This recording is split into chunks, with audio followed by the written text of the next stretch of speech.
Bueno, tengan todos muy buenas tardes.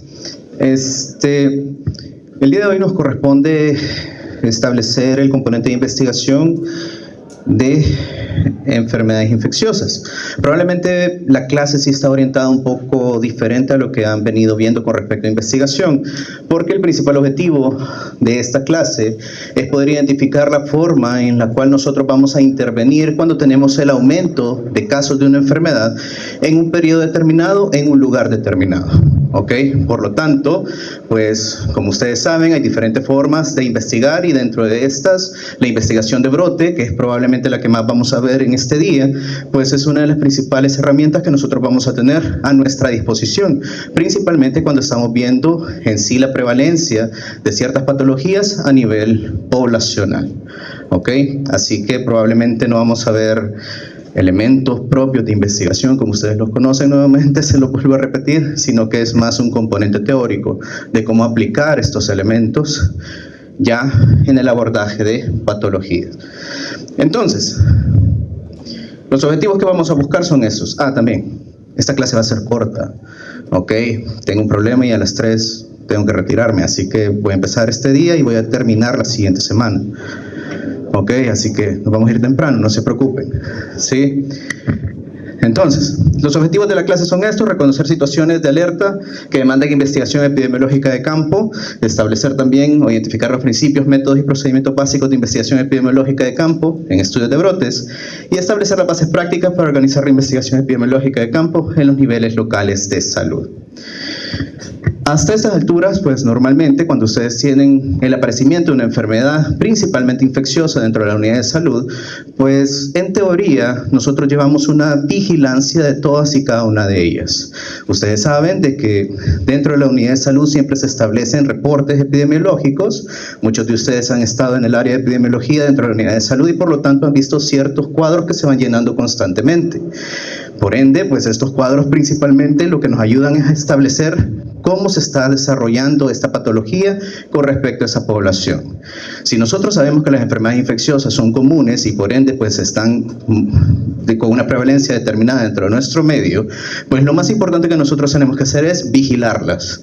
¿Vigilarlas por qué? Porque tenemos que establecer o por lo menos determinar de que estas no se nos salgan de las manos, porque nosotros en teoría estamos estableciendo constantemente programas de promoción, prevención, tratamiento con respecto a enfermedades infecciosas y por ende pues ya tenemos asignados ciertos recursos para la intervención dentro de estas situaciones.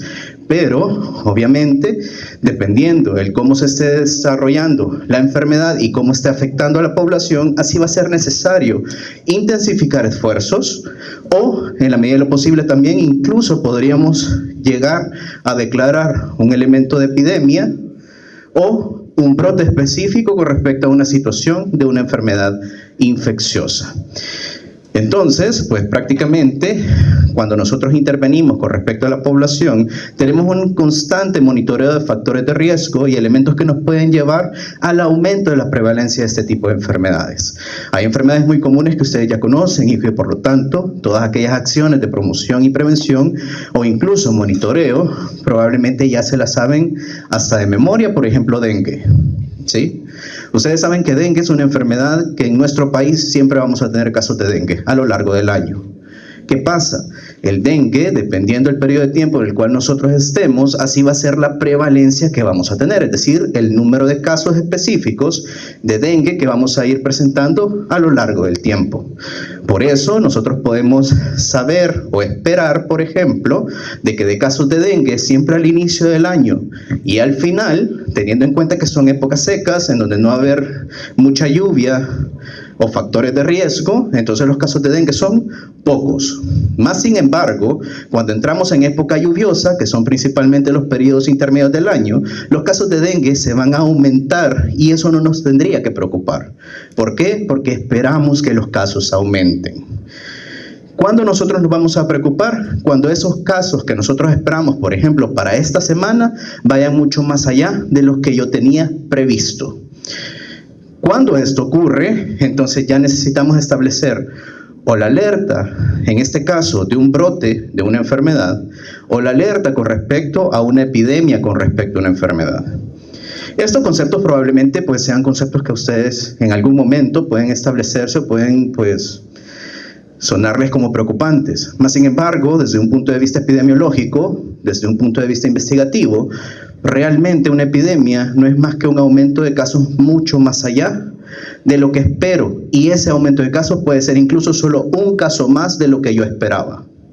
Si por ejemplo para esta semana yo esperaba 100 casos de dengue o sospechas de dengue y de repente ya tengo los 10 y encuentro un 11avo, ahí yo ya puedo establecer una epidemia, porque ya se cumplió el criterio y por lo tanto ya puedo establecer acciones que vayan a favor de disminuir el problema y por lo tanto controlarlo.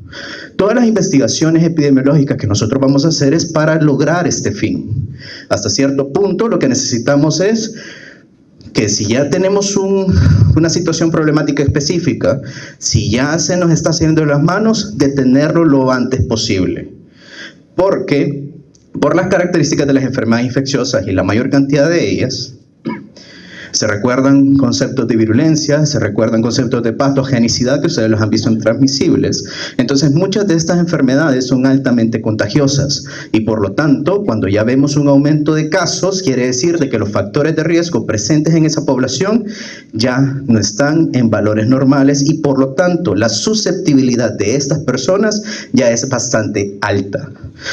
Por esta razón es que necesitamos intervenir y activar todos los sistemas de investigación epidemiológica de forma temprana. Es más, si bien, según lineamientos, se necesita establecer una activación de estos sistemas, inmediatamente nosotros superamos el número esperado de casos, muchas veces o en muchas ocasiones el hecho de empezar a investigar incluso lo podemos hacer cuando ya estamos en una zona de alerta, es decir, antes de llegar al límite superior que yo espero. Y así empezar a descubrir ciertas circunstancias, patrones o elementos que me pudieran ayudar a mí a intervenir y a disminuir en sí el impacto que esa enfermedad está teniendo con respecto a la población. Por esa razón es que muchas veces es difícil establecer una investigación de campo desde el punto de vista en el que nosotros debemos de ser hasta cierto punto, pues, entes activos, que no solo necesitamos estar en la unidad de salud esperando que la información llegue a nosotros, sino que nosotros, si bien hacemos esas acciones, debemos de estar hasta cierto punto atentos a que si nosotros empezamos a ver un aumento de alguna característica, empezar a establecer mecanismos de investigación. Por muy sencillos que estos sean, se necesitan implementar de forma rápida y de forma eficiente. Porque si esperamos hasta el último momento, obviamente, pues vamos a generar una situación que, dependiendo de la enfermedad, puede ocasionar muchos daños, puede generar muchas secuelas, muchas complicaciones y en este caso también incluso muchas muertes, dependiendo en sí qué tipo de enfermedad nosotros tenemos. Hay enfermedades, vuelvo y repito, como dengue, que siempre las vamos a tener. Otras que probablemente lo único que necesitamos es solo un caso para podernos preocupar, porque son enfermedades que no son comunes dentro de este territorio y que por lo tanto necesitamos implementar estrategias de forma rápida. ¿Ok? Entonces, pues todos estos factores de riesgo, tanto individuales como colectivos, participan siempre en la ocurrencia de enfermedades. Ustedes han visto siempre las determinantes sociales y por ende pues los factores de riesgo siempre se van a identificar en base a determinantes sociales. Son condiciones en las cuales nosotros vivimos, crecemos, nos desarrollamos y si vamos a morir.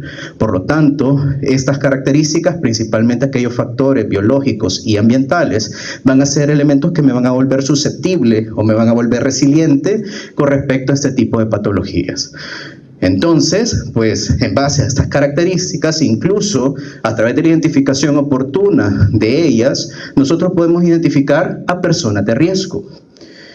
¿Para qué nos sirve identificar personas de riesgo? Para poder tener un poco mayor cuidado con ellos, ¿sí? Si, por ejemplo, nosotros sabemos que hay una alta mortalidad con respecto a cuadros de neumonía en menores de 5 años, por sus características biológicas, entonces, ¿qué estoy obligado a hacer? Intervenir de forma oportuna y más rápido en menores de 5 años.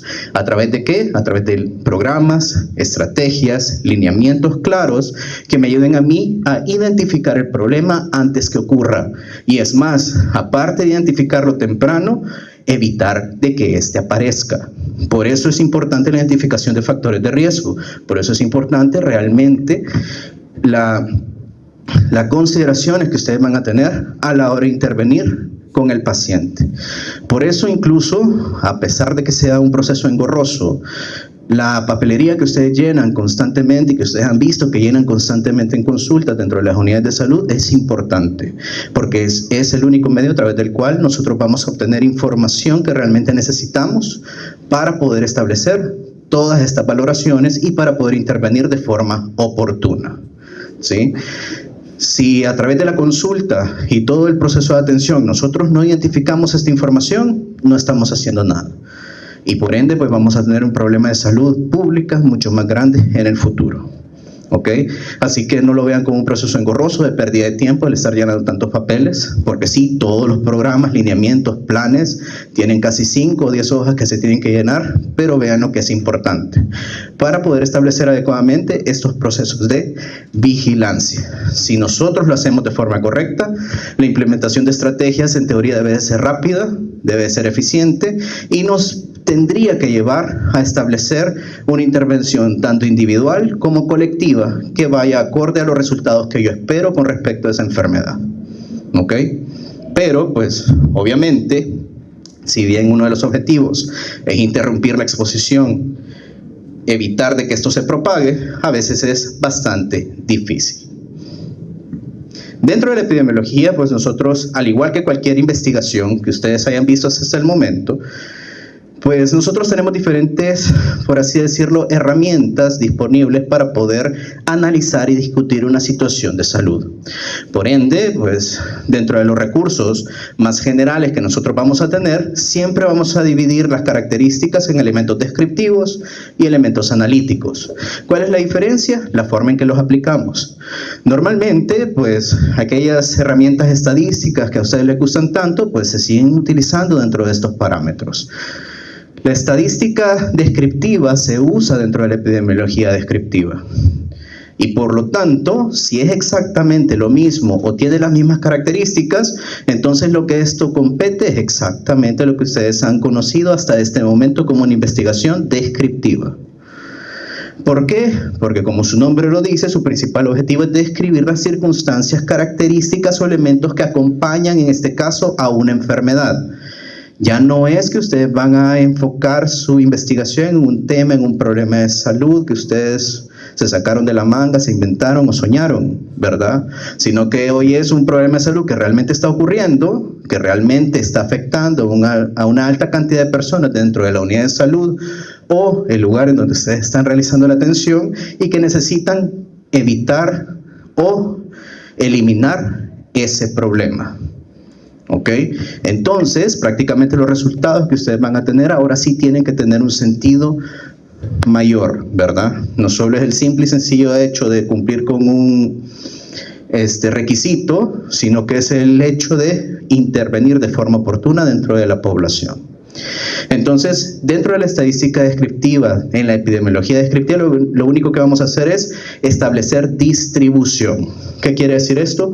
Cómo esta enfermedad se está presentando, describiendo cada una de sus características en base a tiempo, en base al lugar, en base a personas, en base a factores de riesgo, todo lo que yo encuentre disponible para poder hablar sobre la enfermedad. Prácticamente, al igual que las investigaciones que han hecho hasta el momento, esta epidemiología descriptiva es la puerta de entrada siempre. Porque siempre que nosotros tenemos algo que desconocemos, lo primero que tenemos que hacer es empezar a ver qué es. Y esta epidemiología descriptiva nos ayuda a eso. Entonces, es esencial para detectar y caracterizar la ocurrencia de una situación epidemiológica. Nunca van a poder intervenir de forma oportuna si no saben contra qué se están enfrentando. ¿Sí?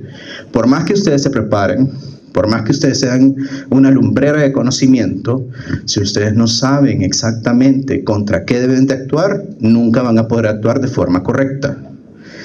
Dentro de las enfermedades infecciosas, ustedes ya han visto hasta este punto de que hay múltiples microorganismos que nos van a afectar. Por lo tanto, pues van a generar una gran cantidad de enfermedades. Y es más, hay muchas enfermedades que pueden tener más de un agente etiológico determinado. Si no, vean por ejemplo el síndrome diarreico. Un síndrome diarreico yo lo puedo tener por cualquier cosa. Puede ser virus, parásito, ¿sí? Hongo, puede ser también elementos no infecciosos como un alimento en mal estado que yo consumí. Por estrés incluso les puede dar diarrea, ¿sí? Entonces, ¿qué pasa? Como hay una gran cantidad de posibilidades, lo que tengo que hacer es buscar cuál es la más común o la que realmente está ocurriendo dentro de esta población. Y solo así le voy a poder dar un tratamiento adecuado al paciente o a la población con la cual estoy trabajando. ¿Ok? Recuerden, ¿no? ¿Verdad? Ya cuando después estén dando consulta ustedes, espero que no dejen antibiótico para toda diarrea, ¿sí? Busquen realmente la causa.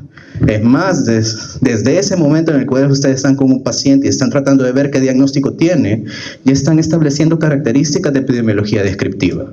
Porque ustedes están buscando información de la enfermedad y están tratando de comprender qué es y hacia dónde va.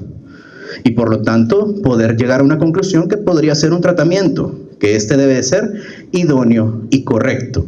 A pesar de que esté la mamá ahí con un niño menor de 5 años y usted le diga, mire, no es bacteriana, sí, y la mamá le esté exigiendo el antibiótico, no lo dé si no lo necesita. ¿Ok?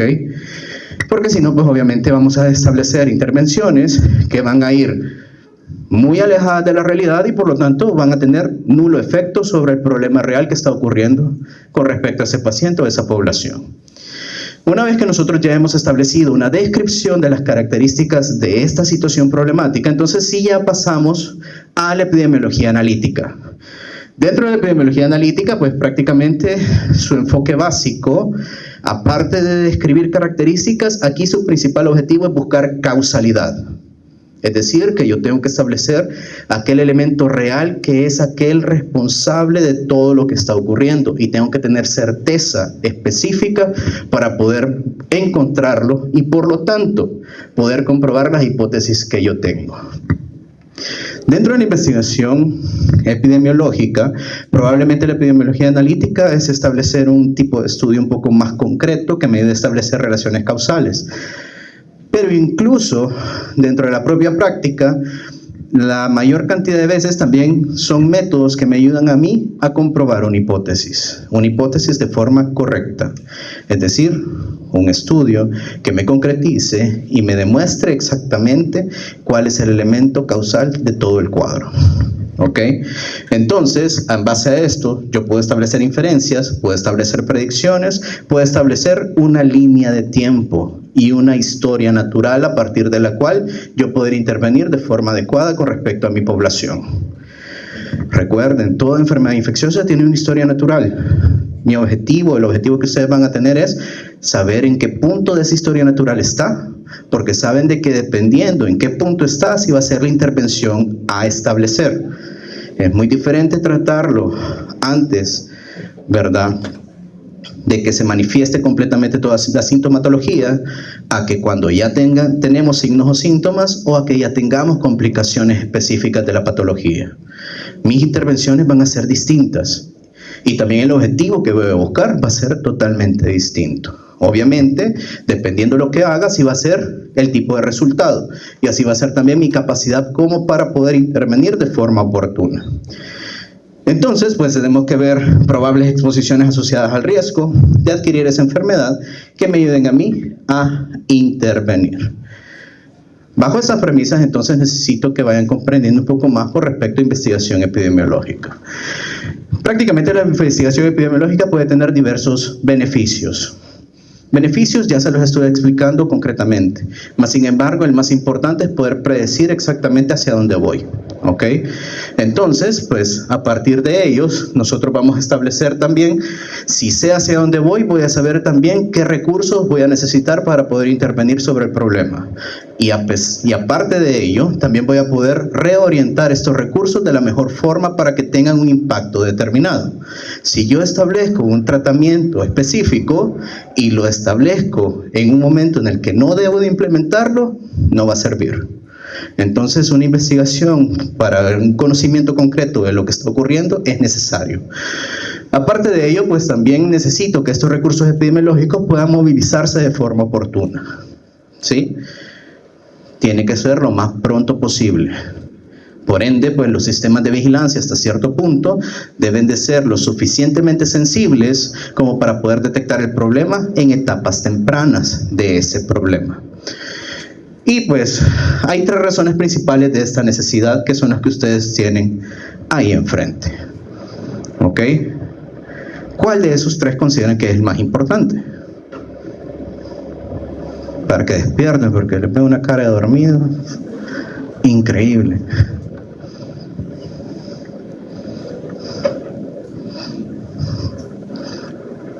¿Cuál es el más importante de esos 3? La primera, ¿por qué? Es mejor prevenir que lamentar. Tal vez.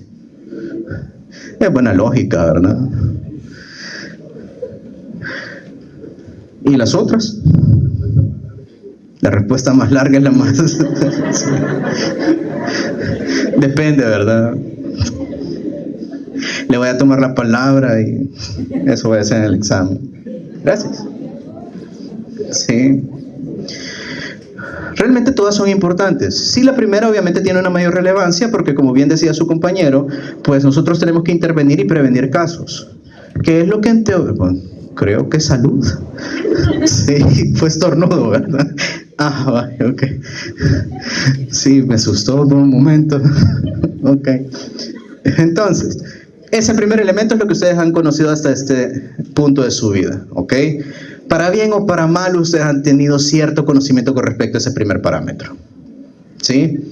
A algunos les gustó, a otros no, a otros les va a tener que gustar después, no importa, pero es importante.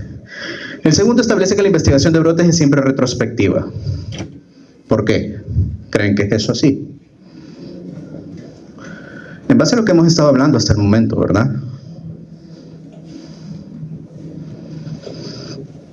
¿Cuándo establezco yo una investigación de brote? ¿Cuándo les dije que lo tengo que hacer?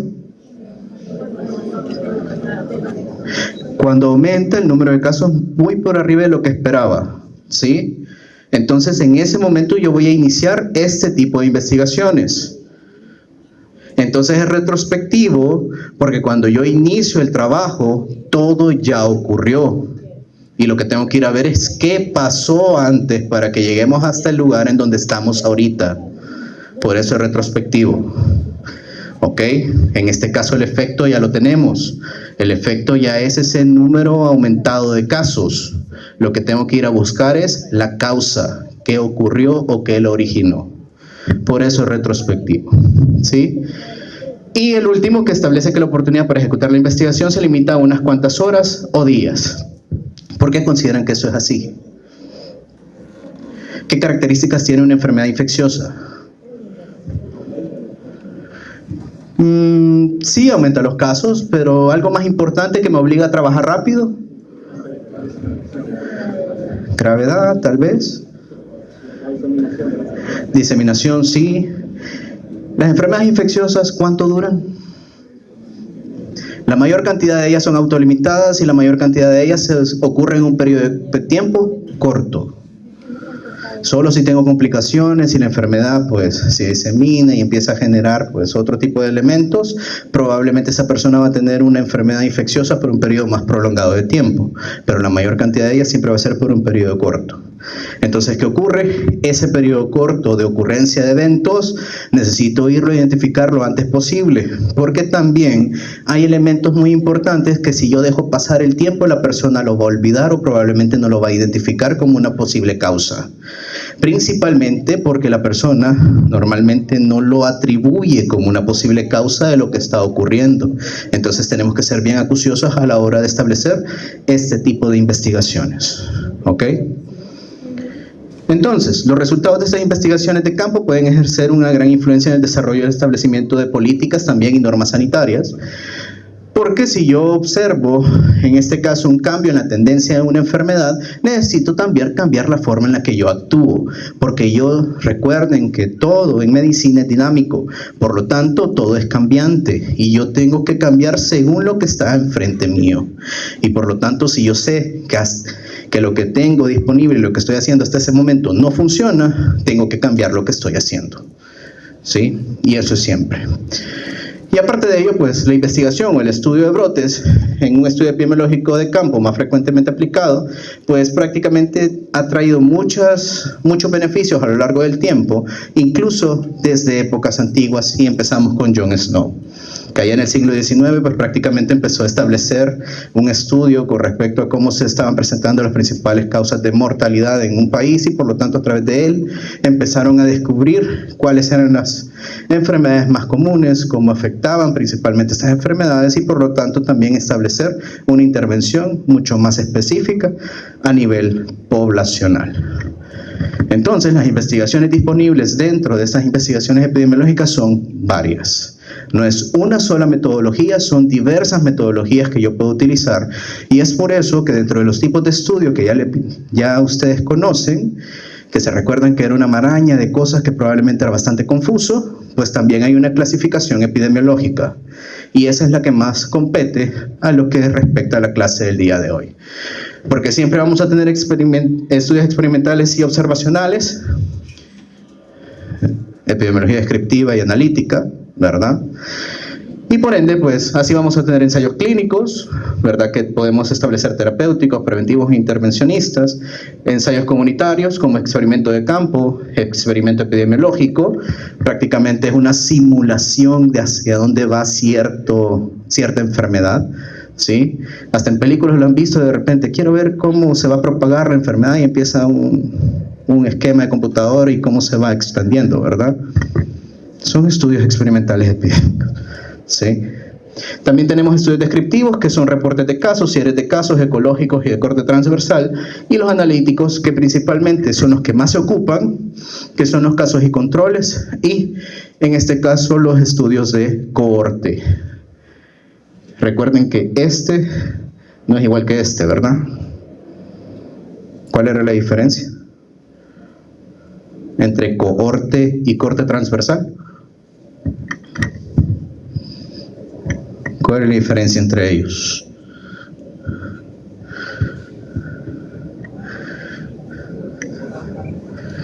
Estoy sintiendo que todo lo que vimos ahí en segundo, porque conozco a la gran mayoría de ustedes, pero tengo que replantear ciertas cosas. ¿Sí? ¿Cuál es la diferencia entre esos dos?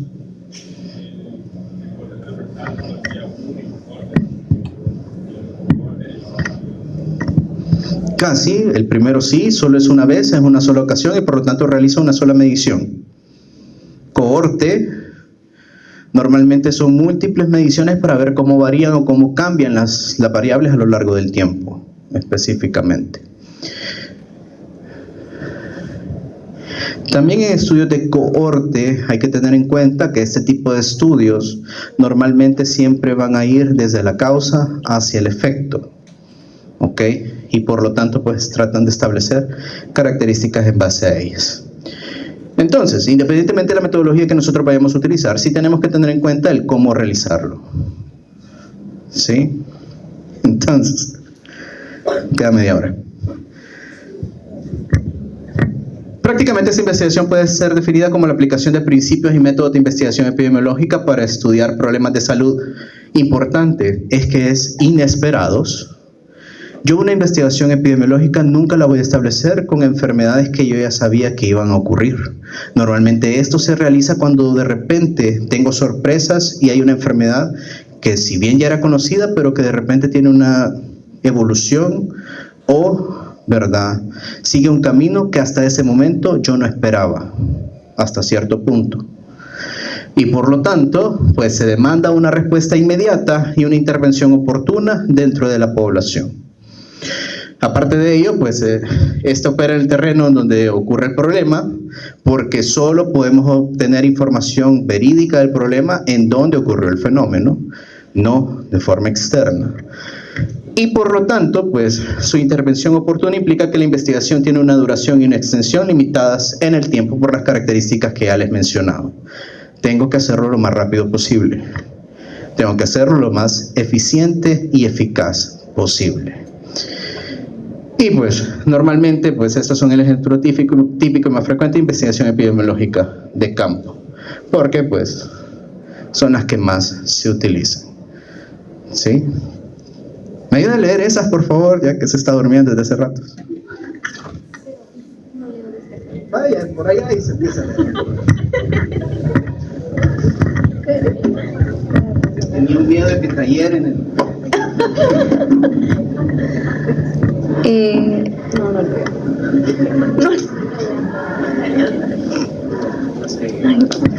No, es que no se lee, de ahí no se lee. La capacidad local de actuar frente a un brote guarda relación directa de dos aspectos generales del equipo local de salud: su capacidad de detectar una alerta epidemiológica en función del nivel de desarrollo del sistema local de vigilancia de salud pública. Y entra la pregunta: ¿cuándo investigar? Y su capacidad de respuesta epidemiológica en función al nivel de organización del equipo local para aplicar un abordaje sistemático del problema, y ahí entra cómo investigar. ¿Qué significa? Ya sabía. En caso del primero, de una alerta epidemiológica. ¿El primero qué?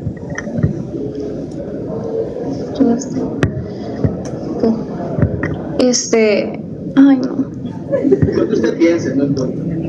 En teoría usted no lo conoce, Vaya, entonces no hay en el caso del primero es cuando comenzamos a ver algo anormal en los casos esperados, entendería yo. Cuando comenzamos a tener una alerta, por ejemplo, en el caso de un brote de alguna enfermedad, o sea, que hay un aumento. Y en el segundo, como se refiere a la capacidad, ¿qué respuesta vamos a tomar sobre eso? O sea, complejidad. ¿Sí? Gracias.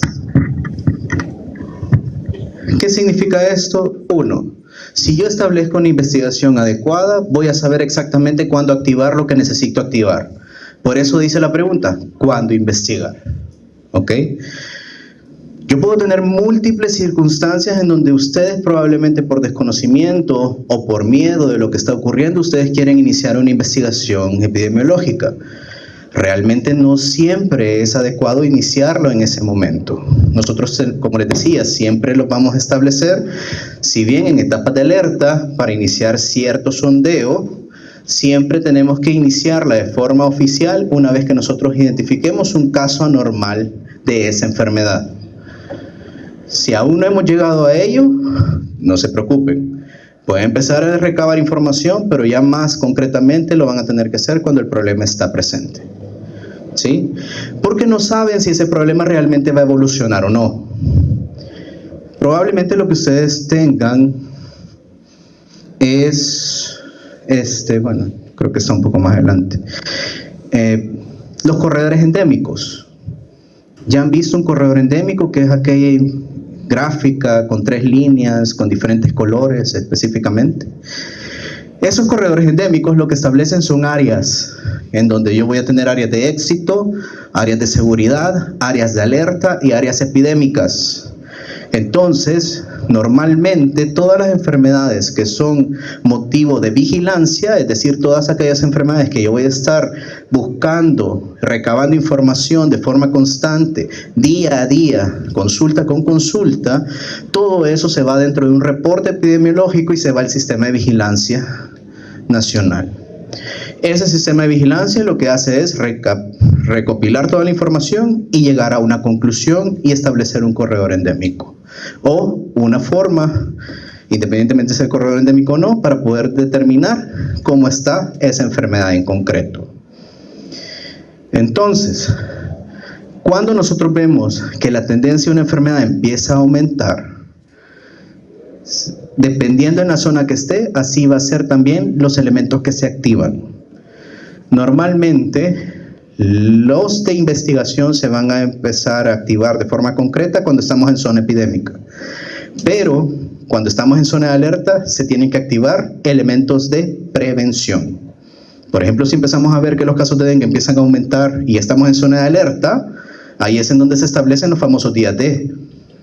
¿Por qué? Porque tenemos que empezar a prevenir, tenemos que empezar a evitar de que las personas se empiecen a enfermar nuevamente.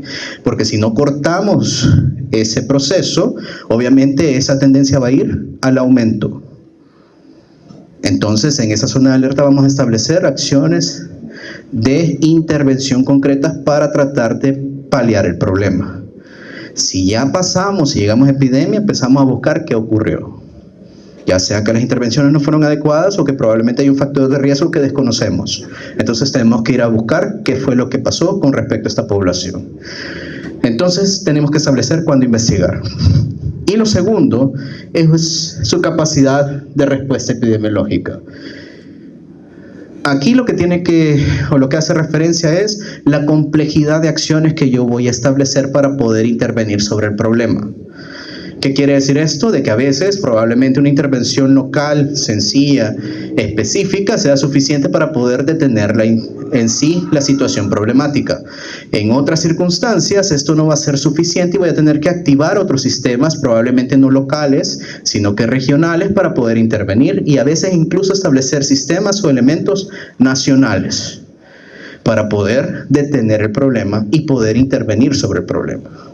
Entonces, prácticamente va en función al nivel de organización del equipo local, el abordaje sistemático del problema y por lo tanto cómo debemos de investigar o cómo debemos de también intervenir. ¿Sí? Por ende, pues ante cualquier sospecha, nosotros tenemos que empezar a activarnos. ¿Ok? Ustedes lo ven ahí, por ejemplo, cualquier sospecha surgida a nivel local sobre una posible ocurrencia de un brote, pues debe ser comunicada al sistema de vigilancia. Y a partir de ahí, iniciar todo lo que les estaba mencionando.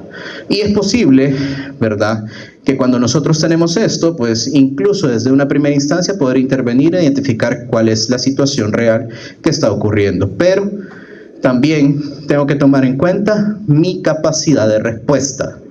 Si yo no tengo una capacidad de respuesta adecuada, obviamente no voy a poder intervenir de forma adecuada. Por eso es que también debe de haber una intersectorialidad y también debe de haber una comunicación en todos los niveles específicos del sistema de vigilancia. Porque si yo no establezco características concretas, pues obviamente, y yo no reporté a nivel nacional o el nivel más alto, no van a saber que está ocurriendo una situación y probablemente pues no van a ayudar con absolutamente nada. Y ahí pues obviamente sí se nos va a ir de las manos la situación establecida. ¿Ok? Pero bueno, ¿me ayuda con esta, por favor? Sí, hace rato la vi. Si lee desde ahí, lea desde ahí. No, quisiera, pero no veo. Ah, vale, al frente.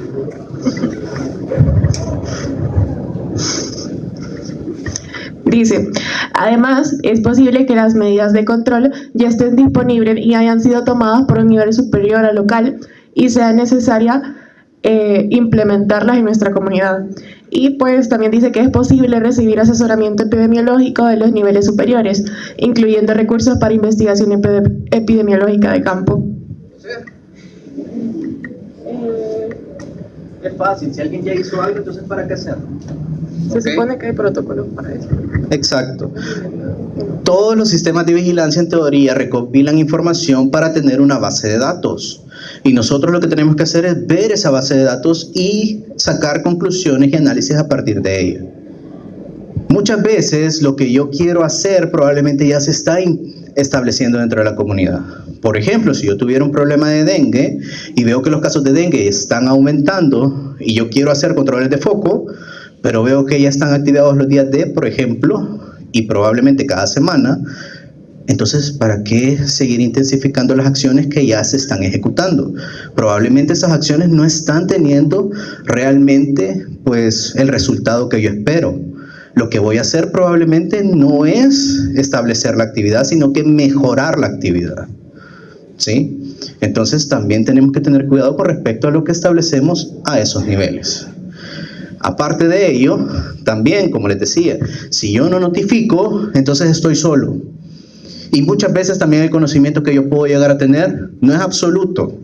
Es más, hay ciertos lineamientos que probablemente solo se han dado a nivel de país y que probablemente no hayan sido diseminados al resto de instituciones. Y por lo tanto, a veces incluso, pues nosotros no sabemos qué hacer con respecto a una enfermedad. Más importante si es una enfermedad nueva. Vean, por ejemplo, COVID, ¿sí? Si hubieran estado ustedes como médicos consultantes en una unidad de salud y nunca antes habían oído hablar de COVID y de repente ustedes ven un caso raro, probablemente no hubieran sabido qué hacer con respecto a ese paciente, ¿sí? Porque no tenían una notificación o no estaban alertas de que había una enfermedad nueva dentro de su población. Y por lo tanto, tampoco podrían haber establecido estrategias adecuadas de prevención. Y lo más probable es que ustedes, a la hora de atender a ese paciente, se hubieran contagiado de la enfermedad, ¿sí? Entonces, es importante recabar información adecuada y también brindar esa información y el análisis que yo estoy sacando al resto del sistema.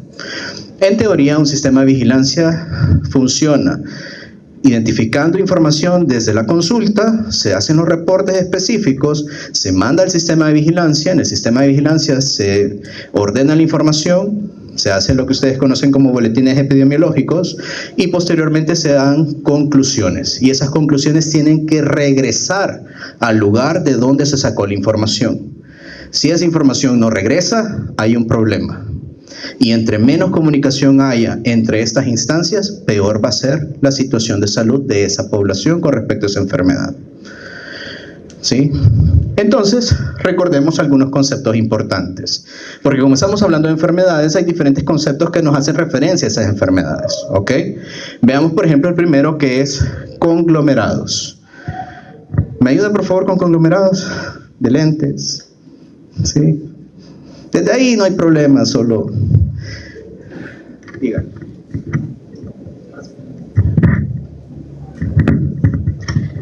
Dice, un conglomerado es el agrupamiento de casos de un evento poco común en un espacio o un tiempo definidos en una cantidad no mayor a la esperada.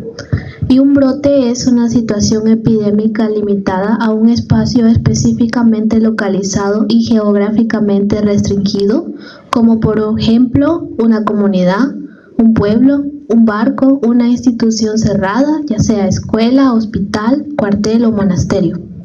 ¿Cuál es la diferencia? Seguro que leyó.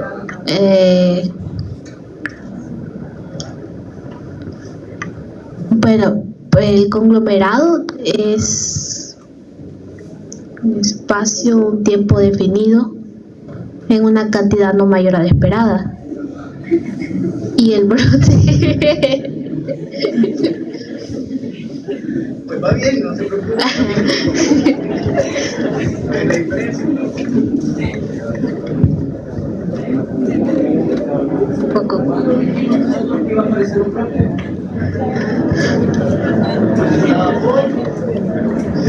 Exacto. ¿El conglomerado está por arriba? Sí.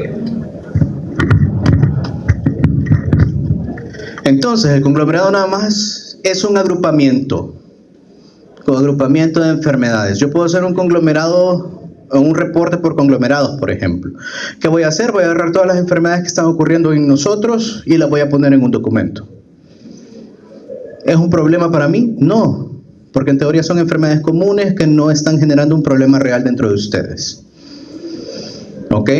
Entonces, es una cantidad no mayor a lo que espero. Solo estoy haciendo un reporte de casos. ¿De qué me va a servir? Para saber el patrón epidemiológico, para saber exactamente lo que está ocurriendo. Nada más.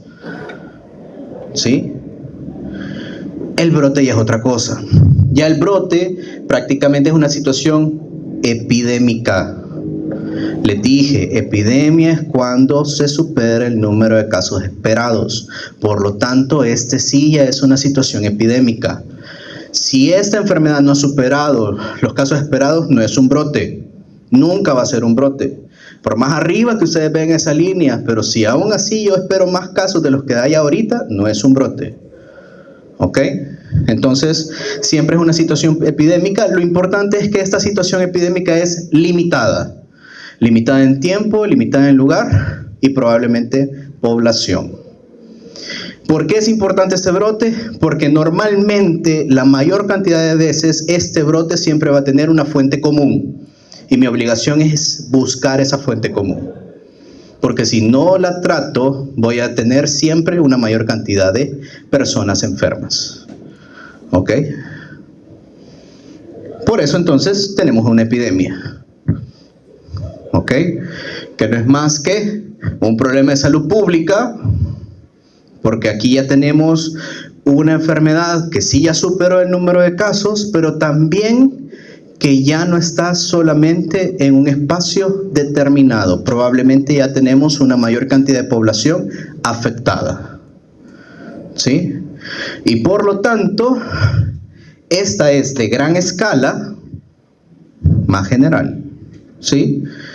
Y la propagación de esta enfermedad o evento de salud está claramente superior a lo que esperamos o consideramos como normal. ¿Ok? Entonces, por favor, no vayan a confundir conglomerado, brote, epidemia.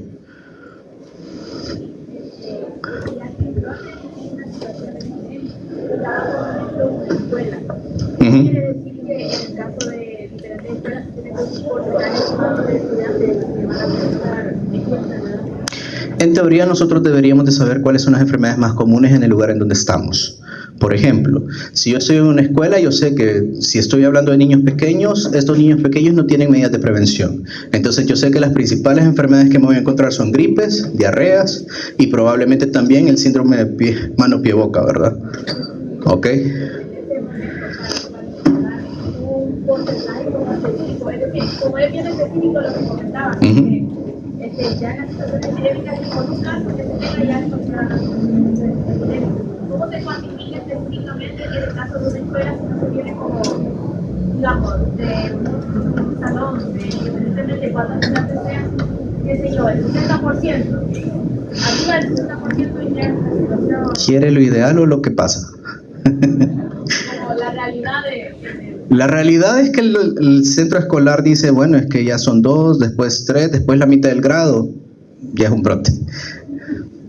Lo ideal es que ellos tengan un corredor endémico, ¿sí? Porque es la única forma a través de la cual yo voy a poder identificar realmente una epidemia y voy a poder concretizar que ese número de casos está por encima de lo que yo normalmente tengo. Un corredor endémico también tienen que saber de que esta gráfica que ustedes van a ver a través de líneas realmente es un promedio de los casos que se han dado para esa semana en los últimos 5 años. Entonces, en teoría, todas las escuelas o instituciones deberían de tener un registro de enfermedades respiratorias. Por ejemplo, desde el 2019 hasta el 2024, hacer su corredor endémico y después ir viendo cómo va el año 2025. Y yo sé que en la semana 1 fueron tantos, en la semana 2 fueron tantos y así sucesivamente porque se va por semanas epidemiológicas. Si para esta semana que estamos ahorita, de repente yo, ahí sí, a través de ese promedio, veo que el promedio de casos eran 20 y ya tengo 21, ya es un brote. ¿Sí? Eso debería de ser lo ideal. Debería, no lo hacen. ¿Sí? Normalmente lo que pasa es que pues solo ven que hay muchos niños con el problema y entonces dicen solo es un problema. No lo catalogan ni como brote, no lo catalogan como epidemia, solo dicen que hay una enfermedad que ha afectado a muchos niños. Y por lo tanto, el problema es que la escuela no tiene la obligación de notificar porque cada uno de los niños de esa escuela va a consultar a un establecimiento de salud distinto. ¿Qué ocurre? Si por ejemplo en el establecimiento de salud o el pediatra que lo vea, de repente evidencia de que hay muchos niños con esa enfermedad, lo que va a hacer es empezar una investigación y a través de una investigación de brote probablemente va a ver que el origen de esa enfermedad es la escuela. Entonces ahí vemos que la escuela es el foco y en este caso intervenimos la escuela para que no se siga propagando. ¿Sí? Ok. Entonces eso es lo que ocurre. en este caso, ¿sí? ¿Alguna otra pregunta con respecto a esto? ¿No? ¿Seguros? ¿Seguras? Perfecto. Entonces, para poder hacer una investigación, nosotros tenemos lo que se consideran como artefactos. Artefactos solo, desde un punto de vista sencillo, son pasos a veces que se consideran herramientas que se tienen disponibles para poder establecer la investigación específica, ¿ok? Entonces, nosotros vemos de que artefactos específicos también pueden considerarse como situaciones que me obligan a empezar a investigar hasta cierto punto. Entonces, si ustedes ven, por ejemplo, tenemos el aumento de la incidencia de una enfermedad que puede ocurrir por cambios súbitos en su numerador o denominador, ¿sí? Y por lo tanto, esto puede deberse a cualquiera de estos. Tal vez para que no se vayan a perder. Hay una diferencia muy importante entre lo que se considera como incidencia y prevalencia, ¿ok?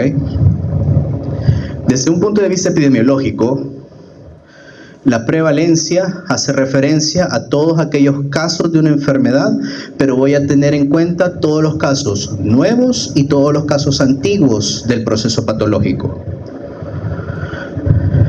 La incidencia, lo único que voy a tener en cuenta es casos nuevos, ¿ok? Así que el problema con las enfermedades infecciosas es que a veces se ocupan de forma indistinta, porque las enfermedades infecciosas son autolimitadas y son por un periodo de tiempo corto. Entonces, normalmente, los casos nuevos y antiguos prácticamente son los mismos, porque todos aquellos casos que se fueron diagnosticando y la enfermedad resolvió, ya no se toman en cuenta dentro de la prevalencia, ¿sí? Entonces, pero para enfermedades crónicas es importante que ustedes lo tomen en cuenta, porque sí son dos conceptos totalmente diferentes. Entonces, pues, el aumento de ese numerador o denominador hace referencia al número de casos o aquella población contra la cual yo lo estoy, en este caso, pues, comparando o haciendo el cálculo respectivo.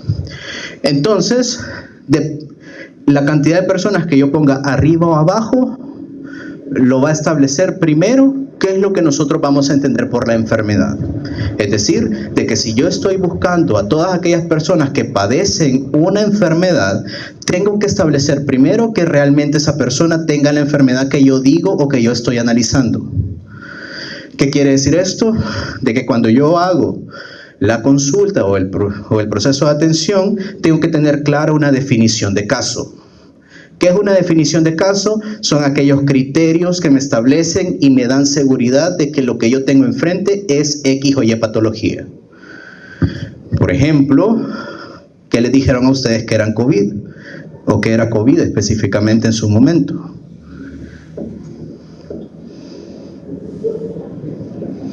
Probablemente solo les hayan dicho que era una enfermedad respiratoria acompañada de X o Y cosa. ¿Sí? ¿Qué es eso? Una definición de caso. Que si yo estoy en atención y veo a alguien con una enfermedad respiratoria y esas dos cosas que decían que también iban acompañadas, yo lo iba a clasificar por COVID y no me iban a sacar de ahí hasta que no tuviera un diagnóstico certero. Vemos dengue, por ejemplo. ¿Cuál es la definición de caso de dengue? ¿Qué ustedes entienden por dengue, por ejemplo? ¿Cuál es la definición que han conocido hasta este punto? Ya hicieron supuestamente proyectos y han visto dengue, hasta se lo han metido por los oídos, ¿verdad? Sí. ¿Qué es dengue entonces? Específicamente. Lo más importante es que siempre tuvieron que haber leído es un proceso febril acompañado de, puede ser malestar general, puede ser dolor retroocular, ¿verdad? Problemas articulares, entre otros. Entonces, ¿qué pasa? Si la persona que yo vea tiene fiebre y aparte de eso tiene dos de los que mencioné, yo digo que ya es un caso de sospechoso de dengue y lo defino como tal y lo voy a tomar en cuenta para el cálculo de la incidencia. Si esa persona no cumple con esa definición de caso, nunca lo voy a poner como sospechoso de la enfermedad.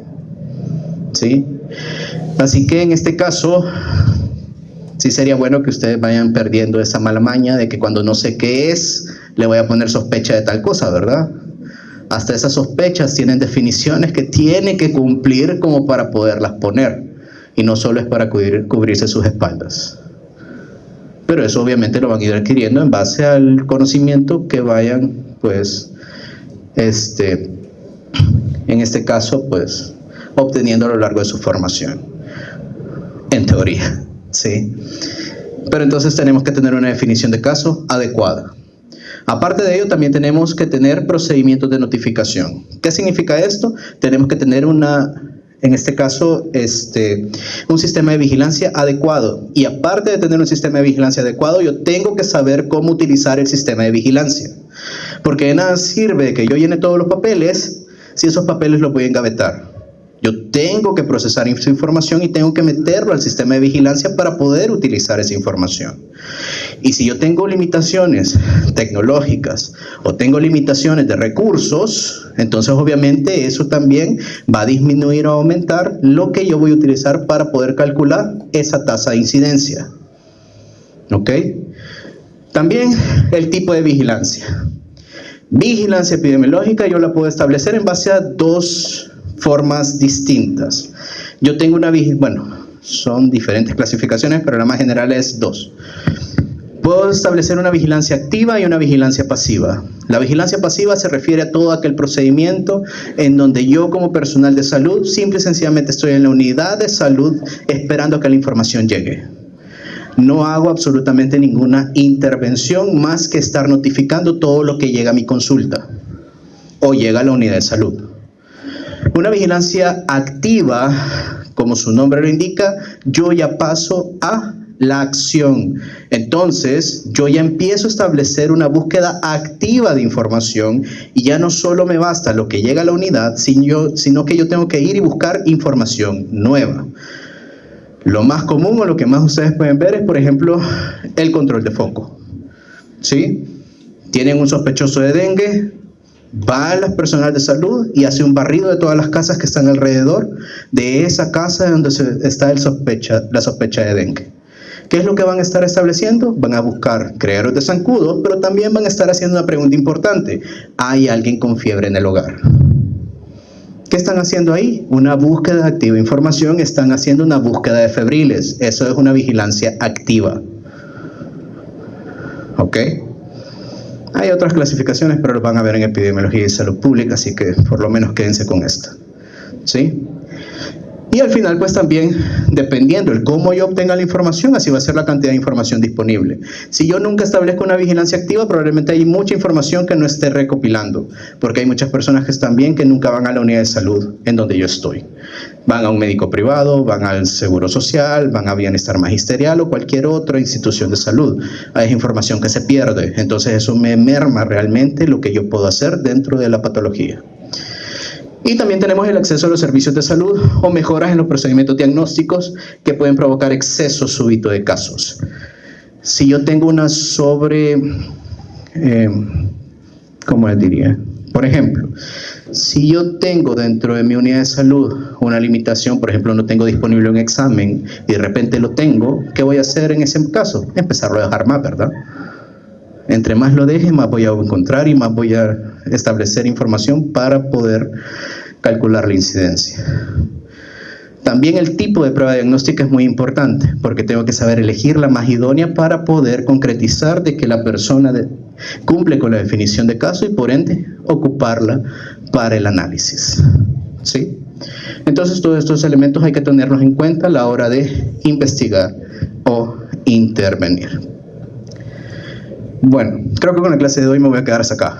Sí, tengo que retirar. ¿Alguna pregunta antes de finalizar? ¿No?